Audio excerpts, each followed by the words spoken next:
Bonjour à tous, Deux Points l'écho avec Jean-François Rial, PDG de Voyageurs du Monde. Avec vous, on va parler de cette empreinte carbone que nous émettons chaque fois que nous prenons l'avion. Mais d'abord, un mot d'hommage pour les 13 soldats disparus au Mali. C'est une région d'Afrique où on ne va plus, où vous ne proposez plus de voyage. Non, malheureusement, c'est une des plus belles zones au monde, le Sahara central, le Sahel. C'est comme ça que je suis devenu voyagiste, moi, par passion, par cette zone. On envoyait plus de 10 000 personnes par an aller faire des treks dans les déserts il y a une dizaine d'années. C'est fini, on ne renvoie plus que depuis un an. On a réouvert la Mauritanie avec l'accord des autorités françaises. Et malheureusement, cette zone a perdu ses clients et les emplois que ça générait. Et déjà que c'était une zone très compliquée sur le plan économique, ça n'a pas favorisé, je dirais, l'harmonie entre les différents peuples qui peuplent cette zone. Alors vous essayez de rendre le voyage un peu plus éthique et concernant les émissions de carbone, vous avez pris une initiative, c'est que chaque vol pris par vos clients n'émet pas. Alors il émet du CO2, mais vous le compensez. Alors il émet du CO2, mais on ne compense pas, on émet du CO2 par le client. Et on absorbe ce CO2 derrière. Alors comment vous faites? Alors comment est-ce qu'on fait? On plante des arbres, on plante énormément d'arbres, on plante plus d'1,5 million d'arbres par an en Inde et en Indonésie, en plantant des mangroves, parce qu'il n'y a pas d'autre solution pour l'avion. Il faut avoir conscience C'est-à-dire que les arbres que vous plantez absorbent le CO2 que les avions émettent. Exactement, exactement. C'est exactement ça. Et si vous ne voulez pas émettre de gaz à effet de serre en voyageant en avion et ne pas appliquer cette solution, il n'y a pas d'autre solution que de ne pas voyager en avion parce qu'on ne sait pas faire la transition écologique dans les 30 ans que nous demande le GIEC. C'est ça. Et d'où cette honte de voler. C'est-à-dire, il est honteux de prendre l'avion. Il est honteux de prendre l'avion, non. Il est honteux d'émettre du CO2 parce qu'on prend l'avion. C'est ça, en fait. Ouais. Et donc, moi, je peux comprendre cette position. Je ne la partage pas parce que je trouve que l'avion et le voyage, ça a une forte utilité sociale, économique, déjà, bien sûr.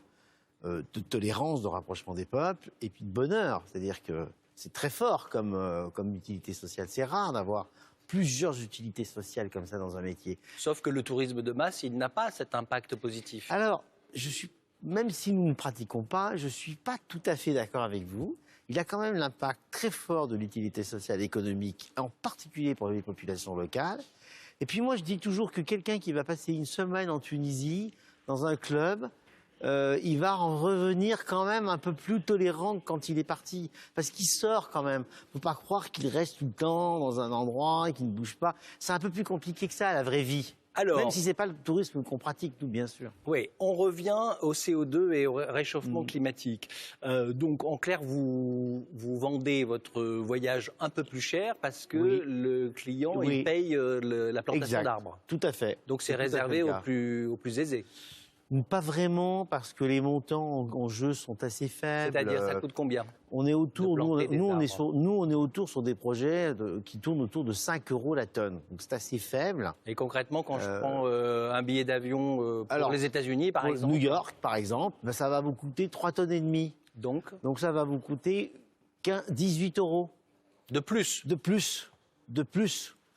Par personne. Donc c'est marginal. Dire que ça va pénaliser les classes les moins aisées, je pense que c'est faux parce que les prix des billets d'avion varient énormément. On appelle ça le fameux yield management, l'offre et la demande. Et cette valeur-là, elle est très faible par rapport aux variations de prix de l'aérien. Donc c'est pas le sujet. Et puis de toute façon, on n'a pas d'autre solution parce que il y en a une autre solution, c'est de plus voyager en avion. Mais c'est la seule solution qui permet de rester dans les clous du GIEC, c'est-à-dire de planter des arbres de façon additionnelle et pérenne. Additionnelle, c'est-à-dire que vous garantissez que personne ne les aurait jamais plantés si vous ne l'avez pas fait. Alors, vous faites ça, mais les autres voyagistes ne le font pas. Donc, l'impact global dans le monde, il est minime. Très faible. C'est vrai, vous avez raison. Mais on a bon espoir de convaincre nos confrères voyagistes de venir nous rejoindre. Il y en a quelques-uns qui ont commencé à le faire.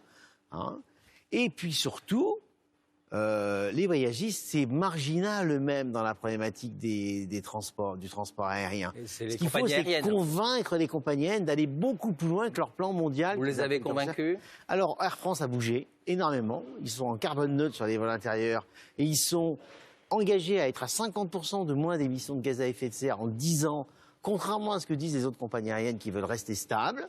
Et puis EasyJet vient d'annoncer un truc très fort quand même, en se mettant en carbone neutre intégral sur toutes ces lignes tout de suite. Je pense que le mouvement est inexorable. Ils ont résisté, ils ont dit non, c'est pas nous, on n'aimait pas beaucoup par rapport aux autres. Et en fait, ils vont tous le faire. On se quitte en chanson. Qu'est-ce que vous avez choisi? Linton Kwesi Johnson, c'est une musique jamaïcaine. Moi, j'adore ce qu'il fait. C'est du reggae moderne. J'adore. Merci beaucoup d'avoir été avec nous. Très bonne journée à vous tous.